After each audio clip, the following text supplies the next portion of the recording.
I sent money to my parents every month for years, but when my mom said they never got anything, I realized someone in my family was hiding the truth. The first time my mother said it in front of other people, she didn't even lower her voice. "You'll never be as good as your sister." The room went quiet for half a second, just long enough for me to hear the clink of my own coffee cup against the saucer. Just long enough for me to realize my father wasn't going to stop her this time either. So I stood up, looked straight at both of them, and said, "Then tell her to pay all the bills. I'm not sending money anymore."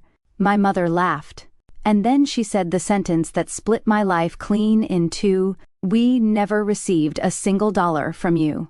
I wish I could say I knew immediately what that meant. I didn't. At that moment, all I felt was the blood rushing in my ears, my heart pounding so hard it made the edges of my vision blur. I remember staring at my mother's face, trying to decide whether she was lying, losing her memory, or trying to humiliate me in front of my sister. My father kept his eyes on the table. My sister, Vanessa, leaned back in her chair with that familiar, polished, innocent expression she always wore when chaos she created was about to bloom around someone else. I didn't realize then that my mother had just uncovered a theft that had been happening for nearly 6 years. And I definitely didn't realize that before the week was over, my entire family would turn on itself so violently that one of us would be escorted out of a funeral home by security. But I'm getting ahead of myself. My name is Claire Duval. I'm 38 years old. I work as a senior project accountant for a commercial construction firm in Raleigh, North Carolina, and until that Sunday afternoon, I thought I understood exactly what my place in my family was. I was the reliable one. Vanessa was the golden one. That had been true for as long as I could remember. If Vanessa got a B+ in high school chemistry, my mother framed it as proof of resilience, because science just isn't her natural gift.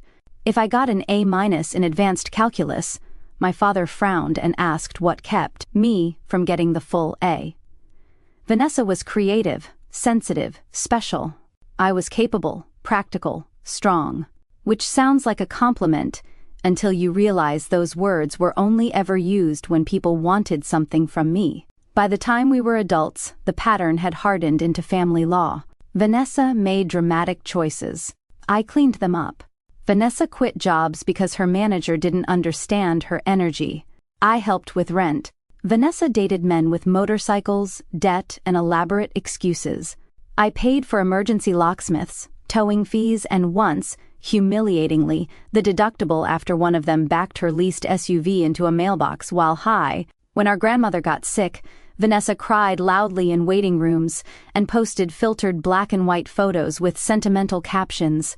I handled insurance forms, medication schedules, and the spreadsheet of rotating care shifts. After Grandma died, my mother hugged Vanessa and said, "You loved her so deeply." I was standing 3 feet away holding the folder with the funeral paperwork. That was my role. Invisible labor, quiet sacrifice, no applause. And for a long time, I accepted it because I told myself it was temporary. That families go through seasons, that parents mellow with age, that if I just kept showing up, kept helping, kept being the adult in the room, one day they'd see me clearly.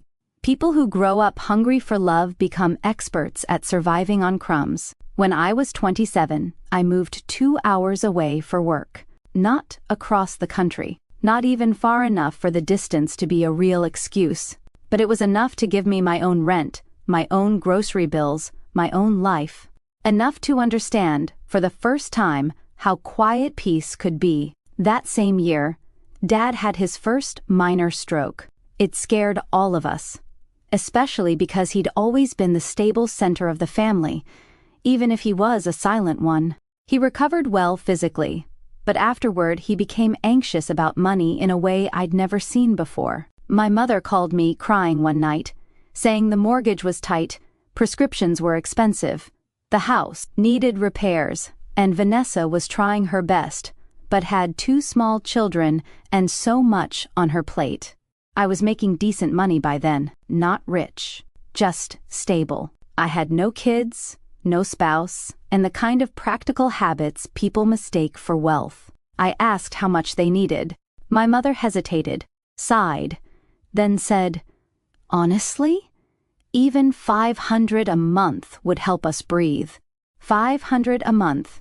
I remember standing in my kitchen in socks, looking at a bag of spinach in my sink, thinking about my own student loans, my car payment, and the emergency fund I'd just started. 500 wasn't impossible. But it wasn't nothing either. Still, I said yes. She cried. She told me she didn't know what they'd do without me. She called me her rock. That's the thing about people who are starving for tenderness. The moment you're praised for carrying the load that's crushing you, you confuse it for love. I set up an automatic transfer the next morning. Over time, 500 became 800. Then 1,000. During the year, Dad needed a second procedure, and Mom claimed insurance was dragging its feet. I adjusted other parts of my life around it. I stopped taking vacations. I delayed replacing my old car, even after the air conditioner started dying every August. I turned down dinner invitations and said I was trying to be smart, financially. The truth was I was sending nearly $12,000 a year to my parents, on top of random extra expenses they called about breathlessly. A new water heater, a roof leak, property taxes, an overdue dental bill. Every time I sent it, my mother would text back some version of, "I don't know how we raised such a generous daughter." But she never said it in front of Vanessa. In front of Vanessa, the story was always different. Vanessa was the devoted daughter. Vanessa came by all the time. Vanessa brought the children. Vanessa checked in, emotionally. Vanessa understood family. I lived farther away, worked too much, and thought money solved everything. Maybe that should have made me suspicious. Maybe anyone healthier than me would have noticed the contradiction. Instead, I worked harder. Then I met Daniel. Daniel was 39, recently divorced when we started dating, and the first man who ever listened to me like my words weighed something, not just the dramatic parts, everything. What I ordered at restaurants, what I thought about city budgeting, why I hated hydrangeas. The first night he came over to my apartment, he looked around my tiny living room, noticed how carefully I'd arranged everything, and said, "You've built a calm life for yourself." I nearly cried, not because it was romantic, because no one had ever described my life as something I built. In my family, I was just the extension cord everyone plugged into. Daniel started noticing things I'd normalized. The way my mother only called after 6 in the evening, usually right after I got home from work, as if she sensed when I was too tired to defend myself. The way my father never got on the phone unless they needed me to feel guilty. The way Vanessa only contacted me when she needed a favor, but could go 6 months without asking how I was. The way every family gathering ended with me somehow apologizing. One Saturday, maybe 8 months into our relationship, I was at Daniel's place when my mother called in tears because Dad's blood pressure monitor finally died and they needed a new one that day. I ordered one online and sent it to arrive same day. After I hung up, Daniel asked, "Didn't you just send them $1,000 this month?" "Yes." "And they can't buy a blood pressure monitor?" "It's probably just bad timing." He gave me a look I came to know well, not judgment, concern sharpened by restraint. "Claire," he said carefully, "I'm not saying don't help them. I'm saying you never seem to know where the money actually goes." That irritated me instantly, which should have told me he was near the truth. "You don't understand my family." "No," he said. "I understand enough to see that you are always in crisis on behalf of people who somehow still find ways to call you selfish." I snapped at him. We fought. Then I went home and spent the rest of the weekend feeling ashamed. Not because I believed he was wrong, but because a part of me had recognized something I didn't want to look at. Still, I kept sending money. Years passed that way. Daniel and I married when I was 34. Small ceremony, courthouse first, then dinner with close friends and family. My parents came, of course. Vanessa arrived 40 minutes late in a cream-colored dress that was just shy of white. Mom laughed it off. That's just Vanessa. At the dinner, my father gave a toast about resilience and loyalty and how proud he was that I'd finally found someone patient enough for my independent streak. Vanessa gave a toast, too. She talked about how hard it had been, sharing me with a husband now, as if I'd been an appliance she'd lent out. Everybody chuckled. Daniel squeezed my knee under the table so hard I knew he was angry for me. By then, the monthly support had become so embedded in my life that Daniel and I treated it like another bill. He didn't love it, but he never tried to control me. He'd ask questions sometimes, practical questions. Did they send you the quote for the roof repair? How much exactly was Dad's copay? Why is Vanessa, who lives 15 minutes away, never covering any of this? And every time, I'd have answers that sounded reasonable enough to keep the peace and flimsy enough that I could feel them bending in my own mouth. Mom would say Vanessa helped in other ways. Mom would say Vanessa had the kids. Mom would say Vanessa's husband, Brent, was between opportunities again. Mom would say, "Not everything is about numbers, Claire." It became such a familiar line that I started hearing it before she said it. Not everything is about numbers. Easy for people to say when someone else is paying. Then came the dinner. It was my parents' 45th anniversary, a big family lunch at an Italian restaurant they liked because the owner knew my mother's name and always gave her free tiramisu. Daniel couldn't come because he was out of town for a supplier conference, so I drove down alone with a wrapped gift and a quiet headache already forming behind my left eye. The gathering was exactly what these events always were. Cousins I barely saw. Aunts who specialized in whispering while pretending not to. Grandchildren running underfoot. And my mother in the center of it all wearing approval like a crown. Vanessa arrived 20 minutes late, in a fitted emerald dress and large sunglasses despite being indoors, kissed the air near everyone's face, and handed my mother a framed photo collage of the kids. My gift was an envelope with a weekend inn reservation for my parents in Asheville. Paid in full. Guess which one got tears? We hadn't even ordered appetizers before the comparisons started. Vanessa had recently launched some kind of online boutique selling elevated seasonal home pieces, which turned out to be heavily marked up candles, ceramic pumpkins, and throw blankets she sourced from wholesalers. My mother talked about it like Vanessa had founded a tech company. She's just fearless, Mom said, smiling around the table. She takes risks. She goes after what she wants. I sipped water. Then my Aunt Lorraine asked me how work was. And before I could answer, Mom said, "Oh, Claire's the same as always. Busy, busy, busy. She thinks if she works hard enough, the world will clap." A few people laughed. I felt my neck go hot. My job's going well, actually. We closed the Franklin account last month, so... Vanessa interrupted. Claire's always been the ambitious one. I could never live to work like that. The way she said it made it sound dirty, hard, grasping, joyless. And because my family had been practicing this choreography all our lives, everyone fell into step. Mom sighed. Some people are just built for warmth. Some are built for productivity. I set my glass down. I should tell you this. By that point, I had paid for Dad's medication for almost 6 years. I had covered emergency house repairs. I had sent birthday money for both Vanessa's children more than once because Vanessa forgot. I had lent Vanessa $2,000 the year before when Brent lost another job, and when she repaid only $300 of it, my mother told me to let the rest go because family doesn't keep score. So when my mother smiled sweetly and said, "You'll never be as good as your sister," it wasn't just about that sentence.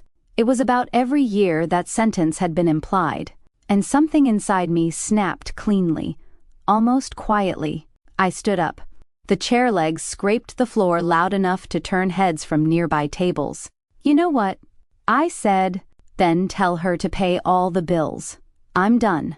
I'm not sending money anymore." My mother blinked at me. Vanessa frowned, still composed. "What are you talking about?"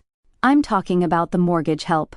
Dad's prescriptions, the repairs, the taxes, The random emergencies, if she's so much better, let her do it. It would be nice to say I delivered that speech in a cool, controlled voice. I didn't. My voice shook. Years of humiliation were coming out of me without polish. My father looked up then, startled. "Claire, now isn't the time." "No," I said. "Actually, it's exactly the time." Mom's face changed first to confusion, then offense. "What bills?" I laughed once, sharp and unbelieving. "The bills I've been paying for years." Vanessa's eyebrows lifted. "You send Mom and Dad money?"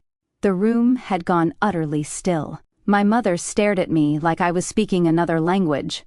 Then she said, "We never received a single dollar from you." That sentence landed like a dropped tray. Loud, shattering, impossible to ignore. I remember the silence after it more vividly than the words themselves. My Aunt Lorraine actually put her fork down. One of Vanessa's boys asked if he could have more Sprite and got shushed so hard he flinched. I looked at my father. "Dad?" He seemed confused, too, not guilty. Genuinely confused. "Claire," he said slowly, "your mother handles the checking account." My stomach dropped, because suddenly, all the texts made sense.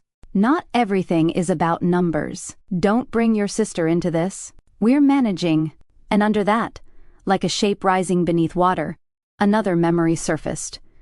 3 years earlier, Mom had called me saying they were switching banks because of fraud issues, and she'd asked me to route future transfers through Vanessa for a month or two because Vanessa was helping Dad sort paperwork after the stroke. She said it would be easier, simpler, temporary. Temporary became permanent without anyone ever saying so. I had been sending the money to Vanessa's account for years. I turned to my sister so slowly it felt like moving through glue. Vanessa's expression was remarkable. Not panic. Not yet. First came indignation, because that was her instinctive armor. Then, just for a split second, I saw something naked beneath it. Fear. "Claire," she said carefully, "you know I've always helped Mom and Dad. Sometimes funds get mixed with... Did you steal it?" Gasps around the table. Mom made a horrified sound. "Claire." But I wasn't looking at her. "Did you steal the money I sent for them?" Vanessa's chin lifted. "Do not use that word." "Why not? Is there a better one?" She pushed back her chair. "I have covered things for this family that you know nothing about." "Then this should be easy," I said. "Tell them right now how much I sent and where it went." Vanessa looked at my mother, not me. Classic Vanessa. Search for rescue from the authority figure, not accountability from the injured one. Mom, predictably, went into triage mode. "We are not doing this here." "No," I said. "We're doing it exactly here. Because you all had no problem insulting me exactly here." My father rubbed a hand over his mouth. He looked older than I'd ever seen him. "Vanessa," he said, voice low, answered the question. She crossed her arms. "I'm not being ambushed in a restaurant like some criminal." There it was. Not denial, not surprise. Just outrage at the setting. I felt cold all over. "How much?" I asked again. She said nothing. My mother stood. "That's enough." Something in her tone made the old reflex rise in me. Sit down, be good, apologize, smooth it over. For one dangerous moment, I nearly obeyed it. Then I thought of every transfer confirmation. Every night I'd reheated leftovers instead of going out. Every hour of overtime. Every time Daniel had asked if I was sure. Every time my mother called Vanessa generous while I funded the life they were praising her for. I picked up my purse. "You have 24 hours, I said, looking at Vanessa. Then I start pulling statements. Vanessa scoffed. "Oh, please. Be as dramatic as you want." I leaned in just enough for only our table to hear me. "I'm done protecting you from the consequences of your own life." Then I walked out. In the parking lot, my hands shook so badly I couldn't unlock my car on the first try. I sat behind the wheel for 10 minutes without starting the engine. My phone buzzed 3 times in a row. First from Mom, then Vanessa, then Mom again. I ignored all of them and called Daniel. He picked up on the second ring. "Hey, you okay?" "No," I said, and my voice cracked on the single syllable. He went quiet in that alert way he had when something serious happened. "Talk to me." So I did. I told him everything in one breathless, disbelieving rush. The comparison, my outburst, my mother's sentence, the transfers to Vanessa's account, the look on her face. Daniel didn't speak for several seconds. Then he said, very evenly, "Come home. Do not answer any of them yet. We're pulling every record tonight." It sounds like a small word. It isn't. Sometimes it's the difference between drowning and being dragged back to shore. By the time I got home, Daniel had already opened his laptop at the dining table. He had legal pads out, pens lined up, and that calm, concentrated expression that always made me feel like chaos could still be organized. "Sit," he said gently. For the next 4 hours, we went through 6 years of statements. At first, it was mechanical. Search email confirmations, cross-reference bank transfers, copy dates and amounts, build a spreadsheet. But as the numbers grew, so did the horror. 500, 800, 1,000, 1,200 for roof repair, 900 for medication shortfall, 1,500 for property tax emergency, 300 here, 600 there, holiday extras, birthday extras, a temporary transfer during Brent's unemployment, a small bridge, while Dad's cardiology bill processed. By midnight, the total was $68,430. I stared at the number until it stopped looking real. $68,430, more than the down payment we'd nearly put on a larger house before deciding to wait, more than my remaining student loan balance at the time, more than the car I kept patching together, because other priorities came first. Daniel blew out a breath and sat back. "Claire," I looked at him, "this is theft." I wanted him to be wrong. Even then, even with a spreadsheet in front of me, some childish part of me still wanted there to be a softer explanation. Miscommunication, poor bookkeeping, a stupid family mess that could be sorted with tears and apologies. "Maybe she passed some of it on," I whispered. "Maybe," he said. "But your mother's reaction tells me not enough to matter." My phone had 31 unread messages by then. "Mom, I don't know why you did that today." "Mom, your father's blood pressure is through the roof." "Vanessa, I'm not being spoken to that way." "Vanessa, you have always resented me." "Mom, call me now." "Mom, this family does not deserve this humiliation." "Vanessa, some of that money was for shared family expenses." "Vanessa, also, do not threaten me." There were no messages saying, "Claire, I'm sorry." There were no messages saying, "Let me explain where the money went." There were no messages saying, "We had no idea." Just anger that I had exposed something. Daniel read over my shoulder and said, "That tells you everything." At 12:18 a.m., my father finally texted, "Dad, I did not know. Please call me tomorrow before you call anyone else." That was the message that broke me, because it was the first honest sentence of the day. I cried so hard, I had to press both palms to my eyes. Daniel came around the table and held me while I shook. I cried for the money, yes, but more than that for the years, for how desperately I had tried to buy my way into being valued, for how eagerly I had believed praise sent by text but never given in public, for how thoroughly I had trained myself to accept less. At some point, I pulled back and asked the question I'd been avoiding. "Do you think Mom knew?" Daniel didn't answer immediately. "I think," he said carefully, "your mother knew less than Vanessa, and more than she wants to admit." The next morning, I called my father first. He sounded hoarse, old, deflated. "Your mother's at church," he said. It was Monday. My mother only went to church on Mondays when she wanted sympathy without interruption. "I need you to tell me the truth," I said. He was quiet a moment. Then, about 3 years ago, your mother said Vanessa would help manage some things because of the trouble I was having after the stroke. I let her. I didn't want to keep up with online statements and passwords and all that. Your mother said it was under control. Did you ever ask where my money was coming from? I assumed it went into the household account. You assumed. His voice thinned.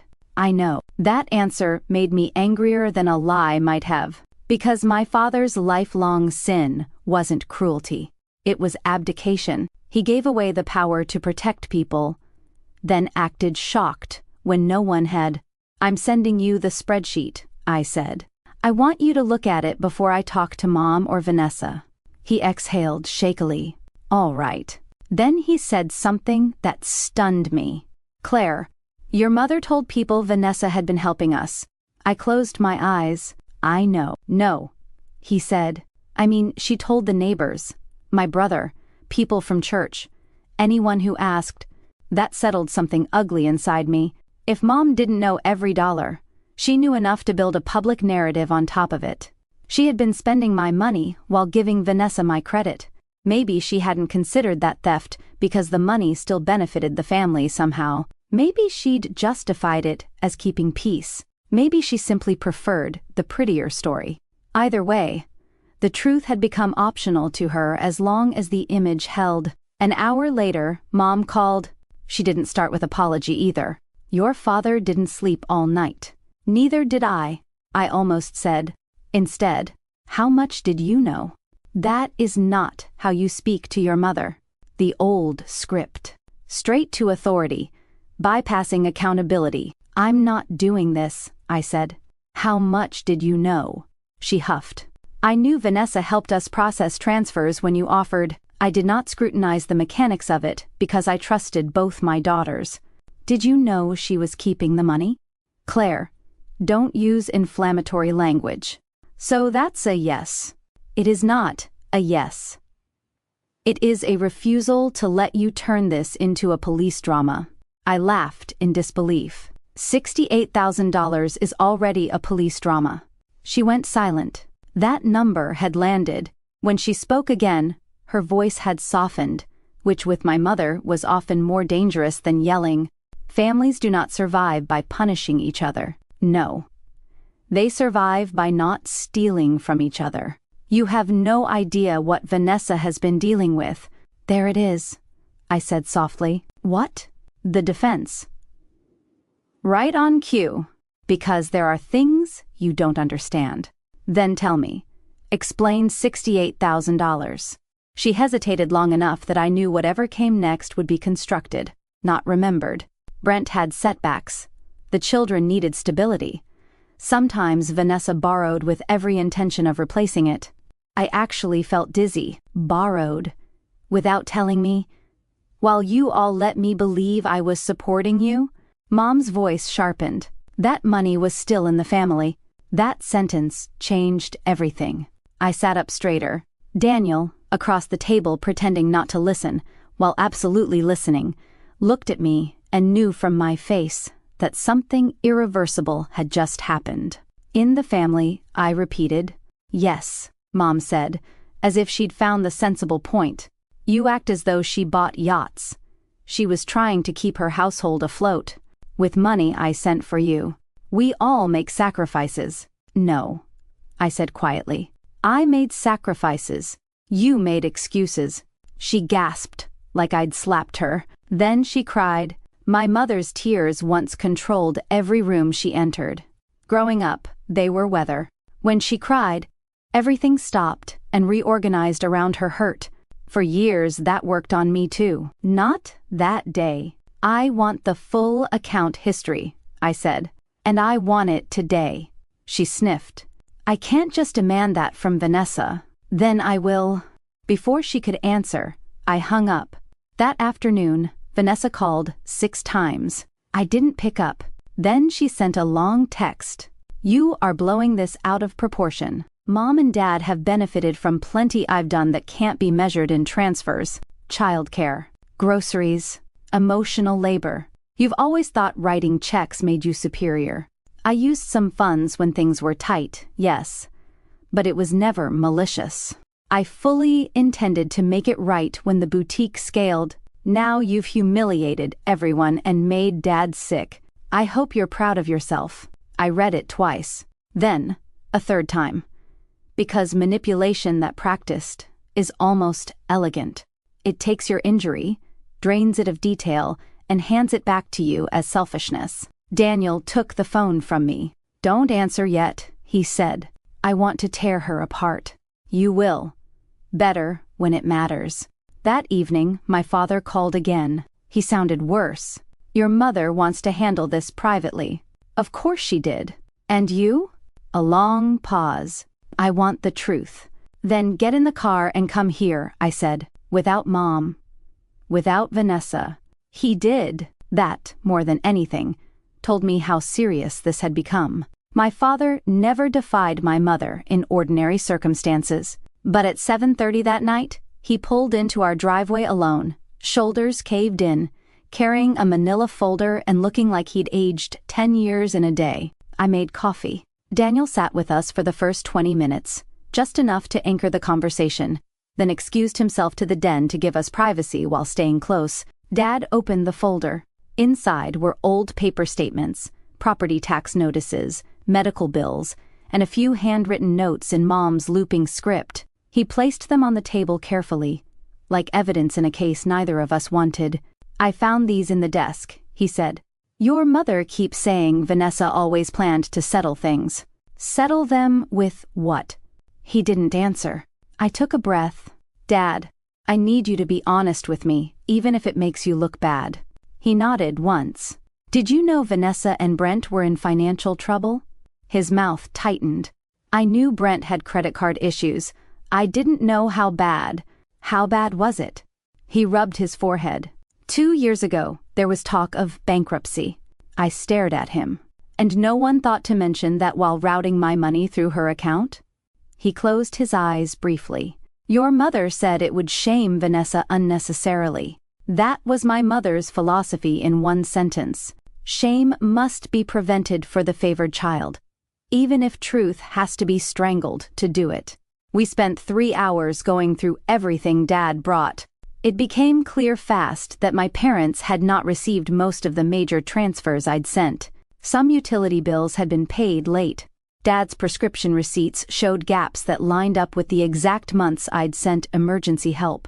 The roof estimate Mom had quoted me was real, but the contractor invoice was never fully paid until much later, using money from Dad's small retirement distribution, which meant my mother had asked me for funds in my father's name, accepted them through Vanessa, then let the household struggle anyway while the money disappeared into my sister's life. At one point, Dad put both hands over his face and said, "I don't understand how it got this far." I did, because one person lies, one person looks away, and one person keeps sacrificing because she's terrified that saying no will make her unlovable. That's how. Before Dad left, I asked him one more question. If I hadn't spoken up at dinner, would anyone have ever told me? He looked at me for so long that his silence became the answer. The next 48 hours were war. Mom called every relative likely to hear my version first. I know because by Tuesday evening I'd received messages from 2 aunts, a cousin, and even my mother's friend Patricia from church, all with variations of the same poisonous script. Families shouldn't air private matters. Vanessa is under enormous pressure. Your mother is heartbroken. Maybe there's been a misunderstanding. One aunt even wrote, "Your sister says some of the money was basically a gift." Basically, a gift. That phrase made me laugh so hard I scared myself. I responded to no one except Aunt Lorraine, the only relative who'd looked horrified at dinner instead of entertained. To her, I sent one screenshot, part of the spreadsheet with dates, amounts, and notes. 2 minutes later she replied, "My God, I'm sorry, that was all. It was enough." Vanessa, meanwhile, escalated from defensive to theatrical. She posted a quote on social media about being attacked by those who project their own bitterness, then another about surviving narcissistic family systems. I would have found it funny if it weren't so familiar. My sister weaponized therapy language, the way some people use expensive perfume, liberally and mostly to cover rot. Then Brent called. I had not expected that. Brent and I had never been close. He was the kind of man who always seemed half a step away from a fresh excuse, charming when sober, belligerent when cornered, and permanently convinced bad luck was a unique burden placed on him by an unjust universe. He called Wednesday morning at 9:12. "Claire," he said without greeting, "we need to calm this down." You know what I mean. "No, Brent, I really don't." He sighed like I was being unreasonable. "Look, Vanessa made some choices under stress. You're acting like she ran a Ponzi scheme." I almost admired the audacity. "How much do you know?" "I know enough to say legal threats would tear this family apart." I leaned back in my chair. "So there is something to be threatened over. Don't do that lawyer crap with me. I'm an accountant, Brent, not a lawyer. But I can still add." He lowered his voice. "Listen. We can work out a repayment plan." There it was. Not innocence. A plan. My pulse quickened. "How much?" "What? How much did you take?"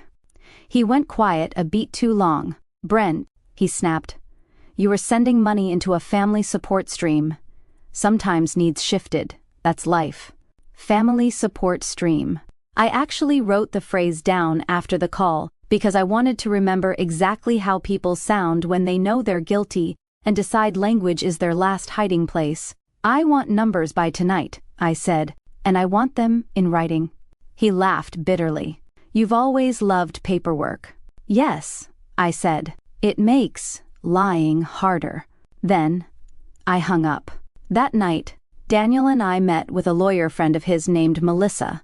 Not to file anything yet, just to understand options. She listened quietly while I walked her through the timeline, asked for documentation, and flipped through the printed spreadsheet with the stillness of someone reading bad but unsurprising news. Finally, she said, "You need to stop framing this as a family misunderstanding. It may be emotionally complicated, but financially it's straightforward." Meaning you sent money under false pretenses to support specific people and specific expenses. Those funds were diverted. Intent matters, but so does pattern. And this pattern is ugly. I swallowed. Should I file a report?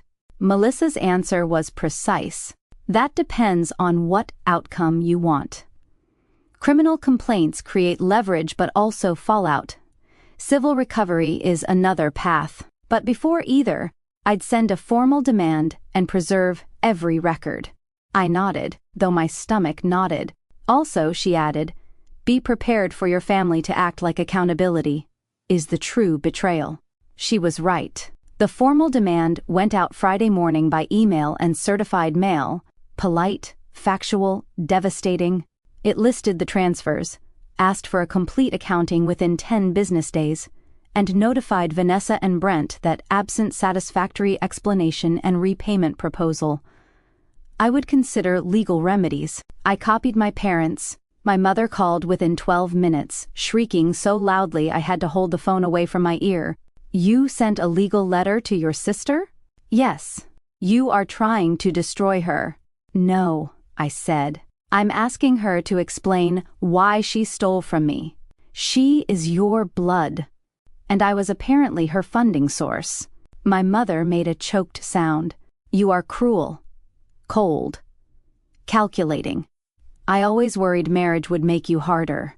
There was a time those words would have punctured me. That day they just sounded tired. "I'm the same person I've always been," I said. "I've just stopped being useful without question." She inhaled sharply. "After everything I did for you." I cut in. "Say it." "What?" "Say one thing you did for me that didn't also come with a comparison to Vanessa." Silence. I waited. Finally, she said, "You were always so difficult to praise." I felt something inside me settle with terrible calm. Not break. Settle. Because when a person tells you who you are to them, over and over, the greatest violence you can do to yourself is keep translating it into love. I ended the call. That weekend was the longest of my life. Half the family went to ground. A few sent vague peacekeeping texts. Aunt Lorraine called and said she was ashamed of what she'd witnessed for years without naming. My cousin Jenna admitted quietly that my mother often told people I was financially comfortable because I only think about myself. That one stunned me more than I expected. All those years I'd been stripping parts off my own life to support them, and my mother had apparently used my self-denial as evidence of selfishness. Vanessa eventually responded through a lawyer. That shocked everyone except Melissa. The letter was short and slippery. It denied intentional wrongdoing, claimed many funds were intermingled with generalized family support, asserted that my parents materially benefited from Vanessa's caregiving, and suggested my demands were emotionally retaliatory. No numbers, no accounting, just posture. Melissa smiled without humor when she read it. This is what people send when the facts are bad. Then came the second twist. On Monday afternoon, my father called and asked if he could come over again. His voice was strange, hushed, and urgent. When he arrived, he looked furious in a way I'd never seen before. He had found something. A credit card statement. Not his, Vanessa's. He'd discovered it accidentally because it was mailed to my parents' house. One of several cards Vanessa apparently had routed there over the years. My mother had always called the occasional letters old address clutter. On the statement were charges that lined up, almost mockingly, with months I remembered sending emergency help. A resort spa in Florida, designer children's clothes, a furniture boutique, a luxury beauty clinic, weekend dining tabs that made me blink. Not one yacht, as my mother had said, just 1,000 tiny luxuries purchased by a woman who claimed my money was helping the family survive. There was also a down payment to something labeled 5 Rain Studio LLC, or boutique. My emergency transfers had helped launch Vanessa's business. I looked at the statement, then at my father. Mom knew? He stared at the floor. She knew Vanessa was trying to build something. With my money. His jaw tightened. Your mother said it was all temporary, until the business succeeded. I laughed once, without joy. So she did know. He said nothing. Then, very quietly, I should have stopped this years ago. It was the first truly responsible thing I'd ever heard my father say. I expected that revelation to make me explode. Instead, I became colder, clearer. The next step was no longer about confusion. It was about evidence. Melissa sent a second letter requesting preservation of financial records and specifically referencing potential misuse of funds for personal and business expenses. That got a reaction. 2 hours later, Brent appeared at our house, unannounced. He banged on the front door hard enough to make me jump. Daniel got there before I did, and opened it only part way. Brent was flushed, sweating, furious. We need to talk. Daniel didn't move. You can email. This is family. Daniel's voice stayed flat. Then, maybe family shouldn't show up pounding on doors. I stepped into view behind him. What do you want? Brent looked from Daniel to me and chose me. Probably because he assumed I was still the softer target. You're ruining my wife over accounting technicalities. Accounting technicalities. You sent support money. Support got used. For spa weekends? His face flickered. He hadn't known about that statement. Good. You don't know what you're talking about, he said. I know enough. He pointed at me. You always hated seeing Vanessa have anything. That was so absurd I almost smiled. I practically paid for what she had. His eyes darted, recalculating. That's when Daniel stepped fully outside and closed the door behind him, leaving Brent on the porch and me just inside the sidelights, where I could still hear. I'm going to say this once, Daniel said. You are not going to intimidate my wife on my property. Brent puffed up. Mind your business. My wife is my business. There was a beat of silence. Then Daniel added, quieter and somehow more dangerous. The next time you come here uninvited, I call the police before I open the door. Brent muttered something ugly and stomped back to his truck. When Daniel came inside, my legs were shaking. He took my face in both hands. "You are safe." I nodded. But the truth was, I didn't feel safe. Not because Brent frightened me physically, though he did, because when family secrets come into light, people become strangers fast. The roles crack. Desperation shows through. You stop knowing what version of someone is coming to your door. A week later, Melissa filed. I won't pretend I felt triumphant signing the papers. I felt nauseated, sad, angry, embarrassed, childish even. Some old, humiliated version of me kept whispering, "See? This is why they called you cold. You'll always be the hard one." But another voice, newer and steadier, answered, "Hard is not the same as wrong." Once the filing became real, the family split openly. Aunt Lorraine and Cousin Jenna supported me quietly. Dad, to my astonishment, gave a statement to Melissa confirming that he believed funds intended for household support had been redirected without his knowledge. My mother called that betrayal. My father called it the truth. It was the worst fight of their marriage, and I know because one night he slept in his car at a rest area before driving to a motel, rather than go back into the house. Vanessa posted less after that. Interesting, isn't it? Public confidence shrinks when private discovery gains paper. There were depositions, bank subpoenas, more records than I knew what to do with. And with every new document, the picture sharpened. Vanessa had used my transfers as padding for a chronically unstable life. Some money went to groceries, yes. Some to childcare.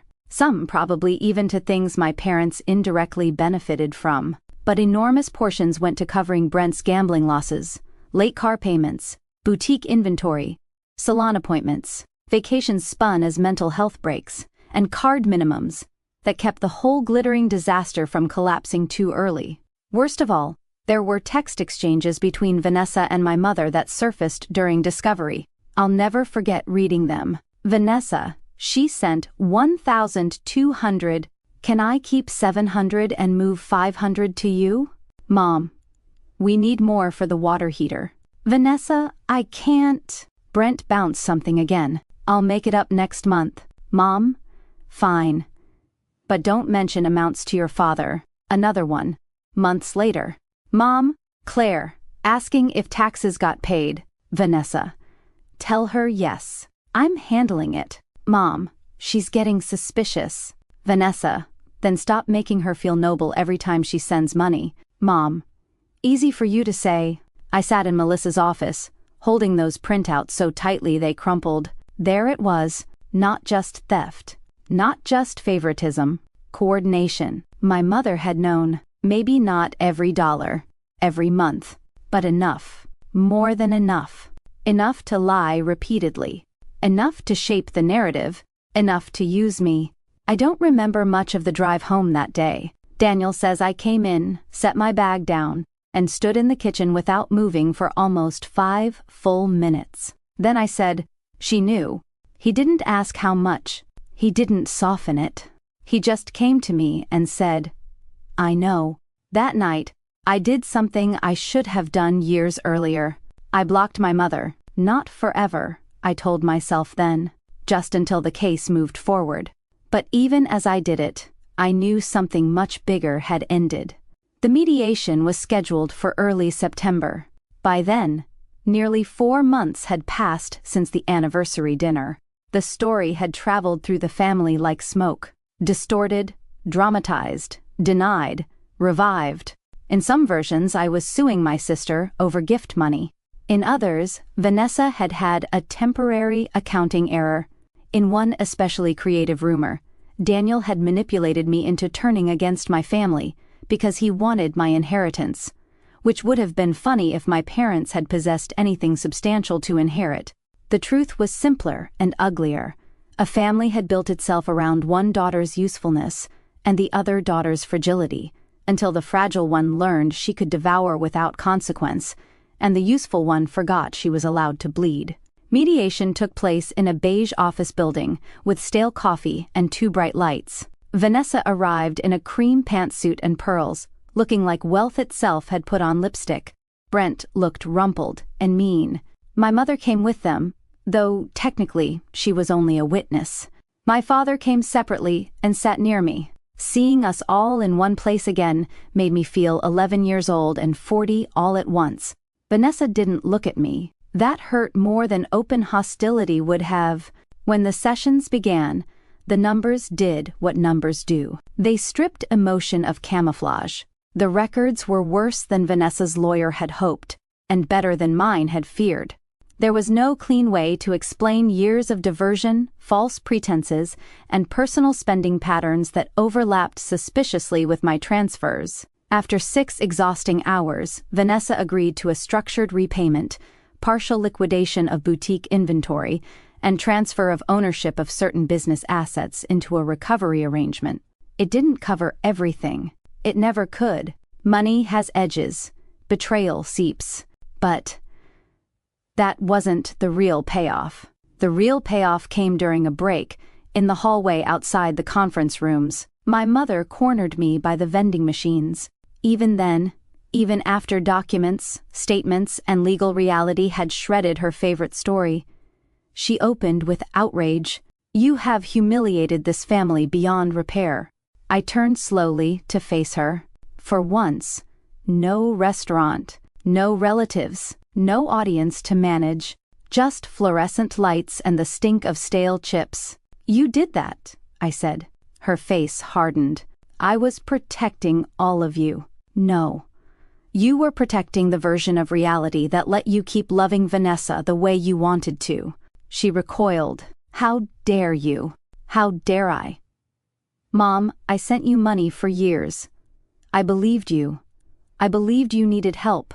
And while I worked overtime and postponed my own life, you let her use me." Tears sprang to her eyes, sudden and practiced. "You always make me the villain." I laughed, exhausted. "No. I spent my whole life making excuses so you wouldn't be one." That landed. She actually stepped back. Then she whispered the truest thing she ever said to me. "You were easier." I stared at her. She kept going, as if some dam had finally cracked, and she no longer knew how to stop. "You were always easier." Vanessa needed more. She broke faster, she hurt louder. You kept going. You were capable. You could survive things. You thought I'd survive being used too." Her mouth trembled, and there it was. No denial, no noble spin, just the brutal selfish arithmetic of a parent who sacrifices the stronger child because she assumes strength is endless.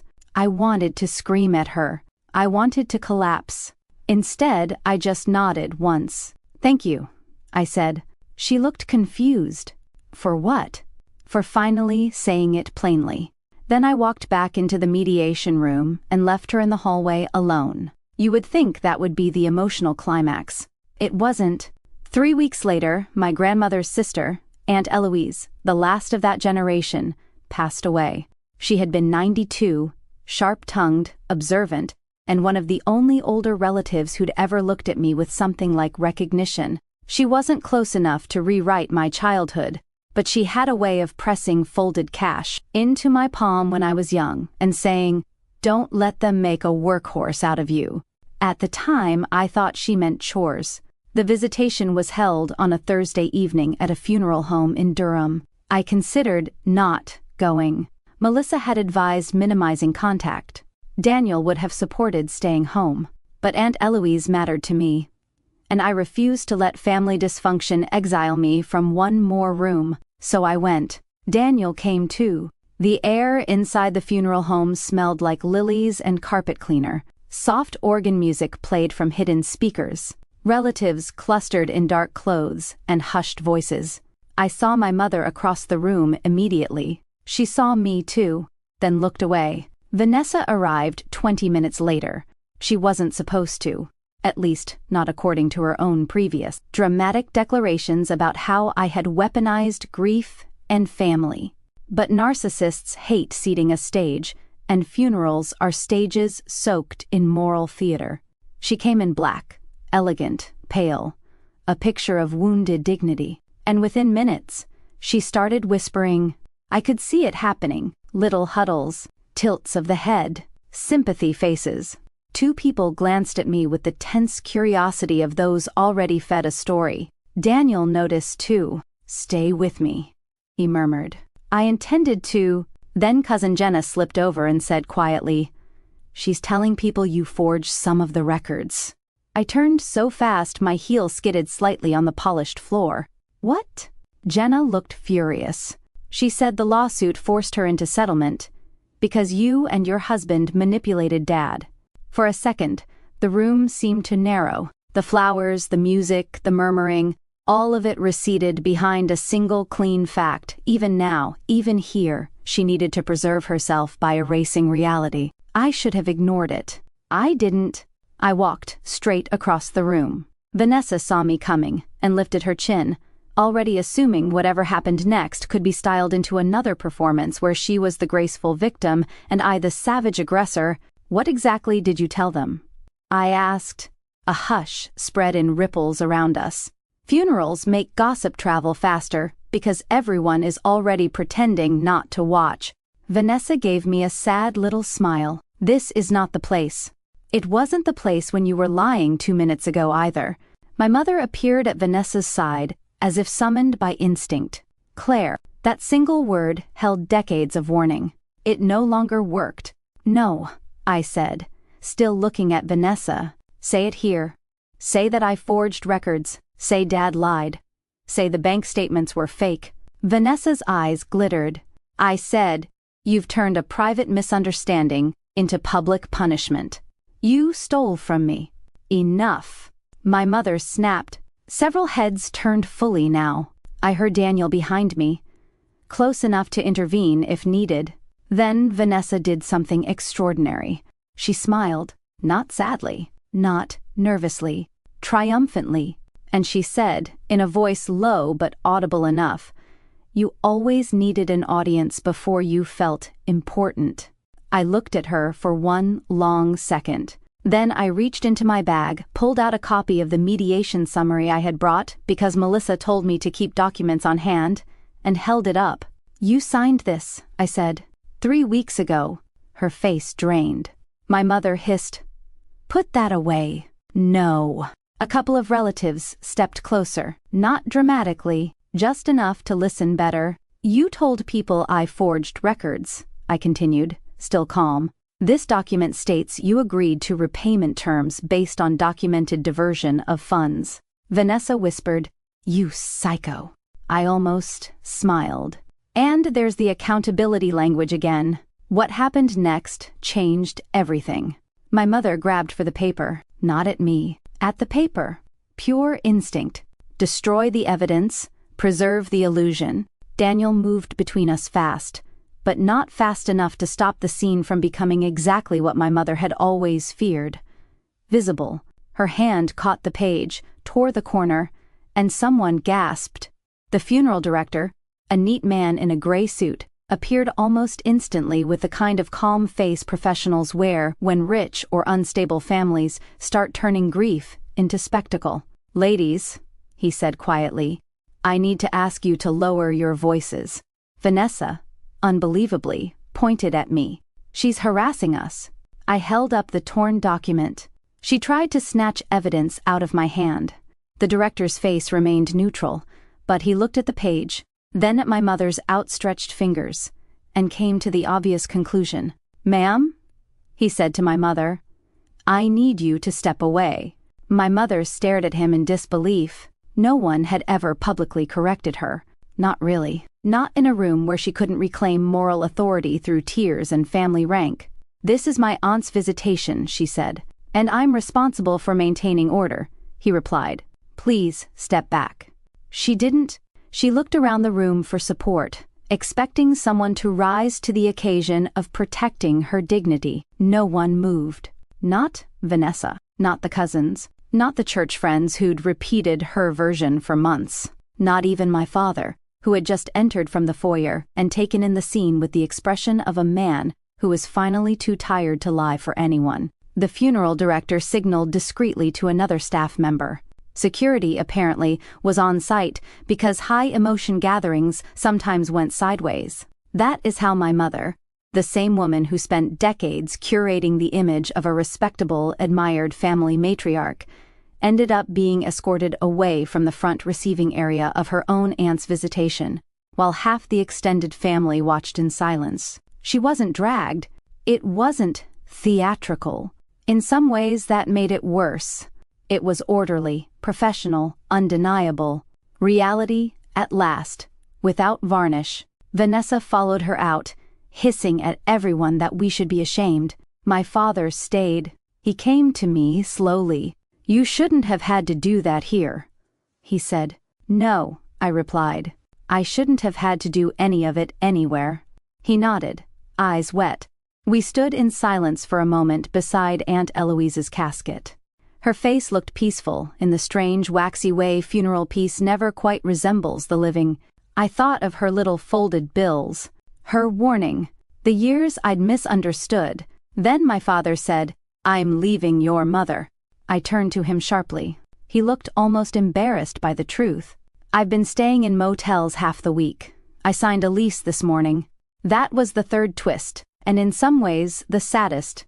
Not because their marriage was worth saving, because I realized how many years he had also spent inside the same system, just with a different flavor of cowardice. He had chosen peace over truth until there was no peace left to choose. I didn't congratulate him. I just said, "I hope you mean it." "I do," and he did. The months after that were quieter than I expected, and lonelier than I thought possible. When you spend your whole life in a family role, even a painful one, losing it feels like vertigo. I had spent decades being the helper, the workhorse, the tolerated practical daughter. Once I stopped, the silence where those demands used to be felt unnatural. Some mornings I still half expected a manipulative text about a bill or crisis. Sometimes my hand reached for my phone before my mind caught up. Repayment began slowly. Not enough. Not elegant, but legally enforceable.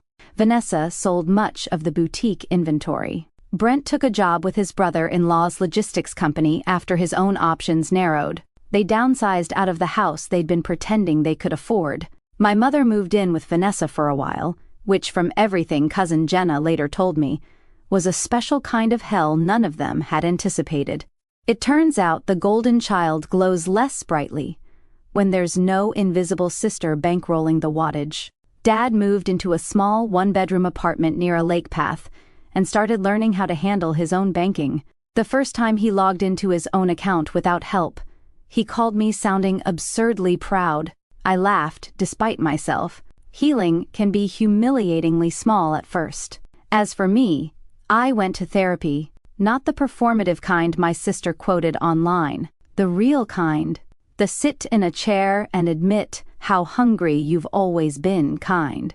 The kind where a woman with kind eyes and devastating pattern recognition says things like, "You learned that being needed was the safest available substitute for being loved." I hated her for that one, because it was true.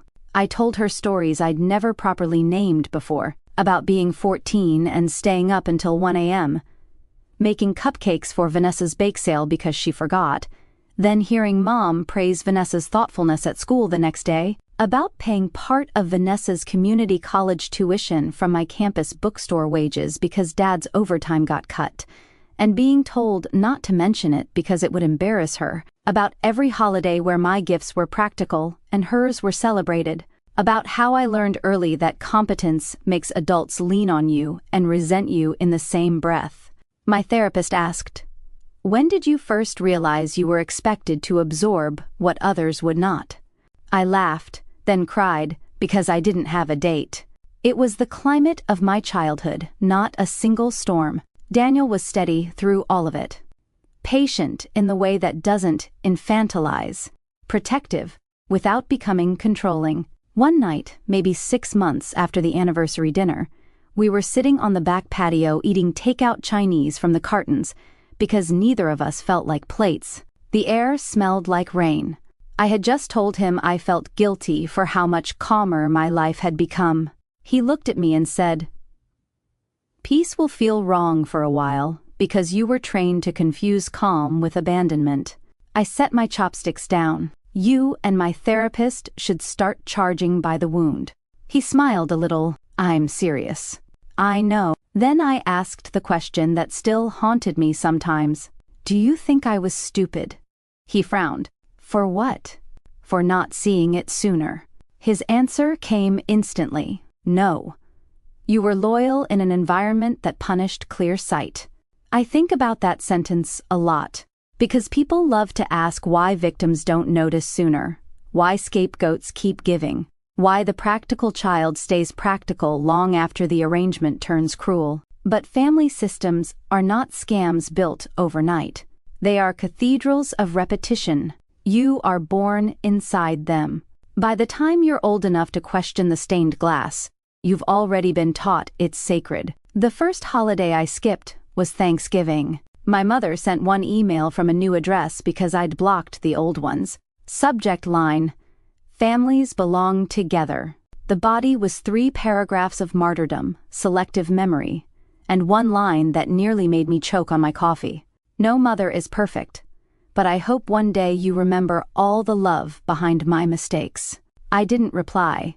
Instead, Daniel and I rented a cabin 2 hours west with a fireplace, bad cell service, and a deck overlooking a river that made everything in my body unclench. We bought too much food, forgot cranberry sauce, and spent half of Thanksgiving afternoon hiking in old boots through cold air so clean it felt medicinal. That evening, as the light turned blue over the trees, Daniel handed me a mug of tea and asked, "What does freedom feel like today?" I thought about it. "Quiet," I said, a little sad. "Very expensive. Completely worth it." He raised his mug. "Too expensive freedom." I clinked mine against it. Too expensive freedom. Christmas was harder.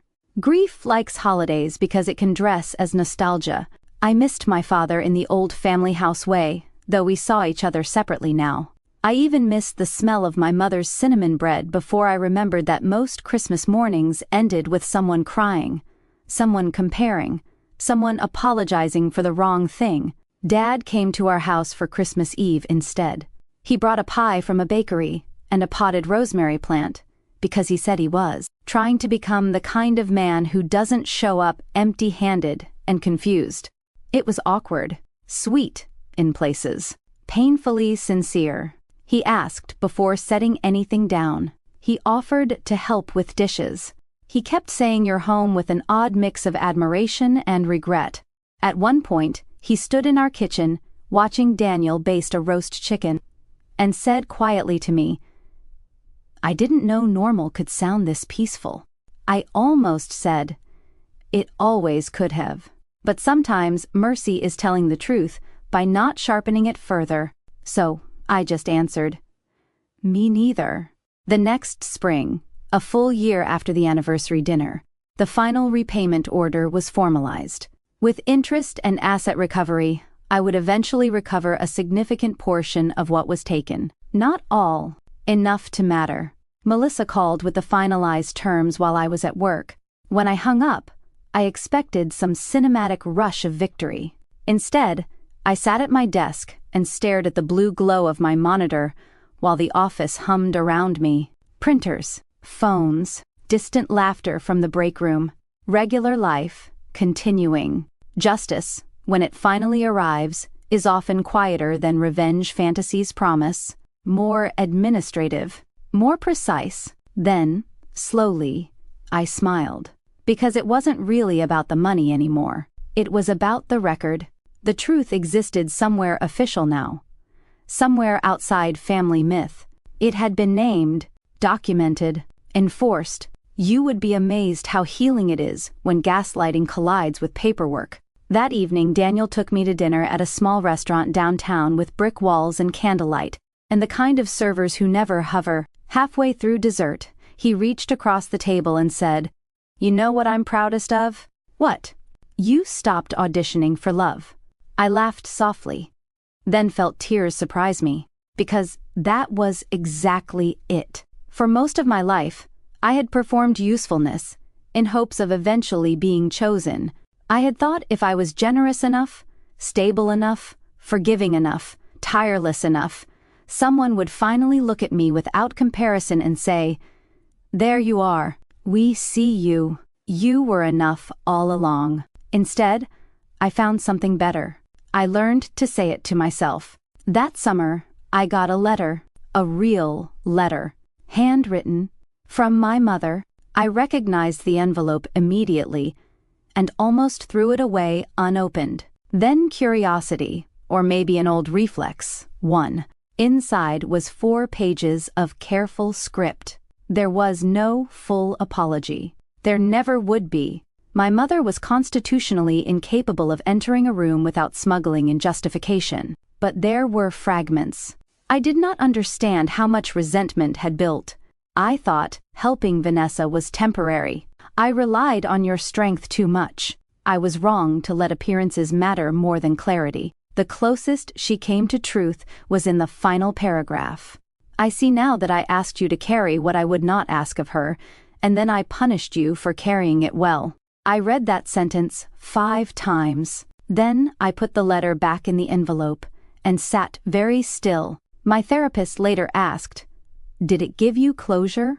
"No," I said, "but it gave me accuracy." And sometimes accuracy is the only mercy available. I did not reconcile with my mother that year. Or the next. I saw Vanessa once by accident in a pharmacy parking lot. She was loading paper towels into the back of a smaller, cheaper SUV than the one she used to drive. She saw me too. For a second, neither of us moved. She looked older, not aged badly, exactly. Just stripped of the soft focus effect that constant rescuing gives people. Consequences had put angles on her. I wondered if she would come over, apologize, sneer, pretend. Instead, she closed the trunk and said, "You really got what you wanted."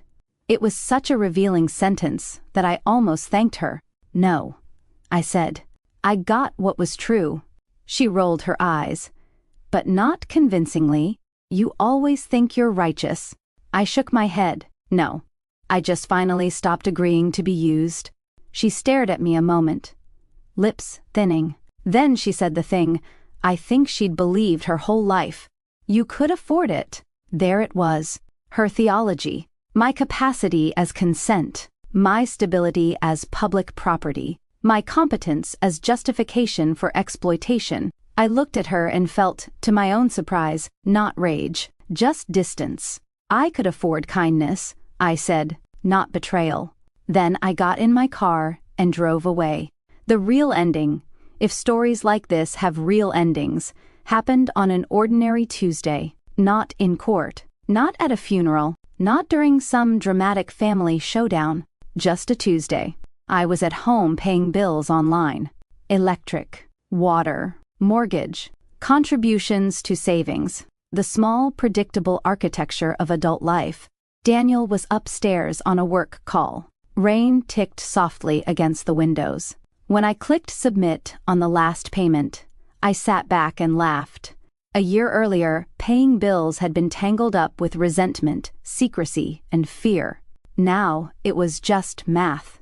Honest math. My household. My choices. My peace. My phone buzzed. For one ridiculous second, old dread flashed through me. Then I looked. It was a text from Dad. Walked 2 miles today. Didn't get lost. Proud of myself. I smiled and typed back, "As you should be." A minute later, another text came in, this one from an unknown number. I almost ignored it. Then I opened it. It was my mother. Just one line. "I hope you are well. No guilt. No demand. No performance." Maybe it was progress. Maybe it was loneliness. Maybe both. I stared at the message for a long time. Then I set the phone down without answering and looked around my kitchen.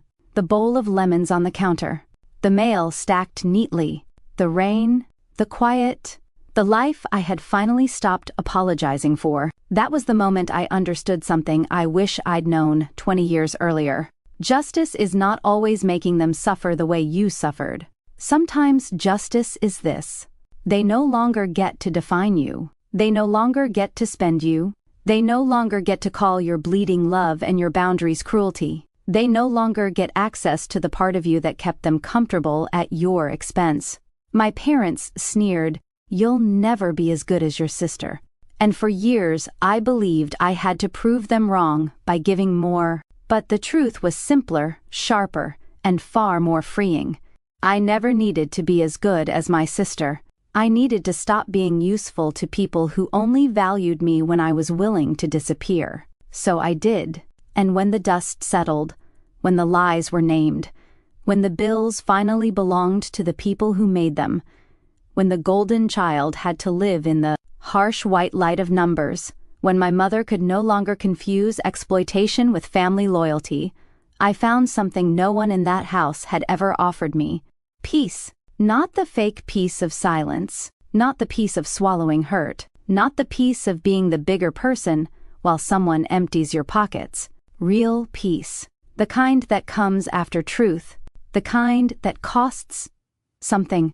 The kind that stays. And that, more than any courtroom, more than any torn document in a funeral home, more than any stunned look on my mother's face, was the part they never expected. I stopped sending money. Then I stopped sending access. And for the first time in my life, I kept something for myself. Me.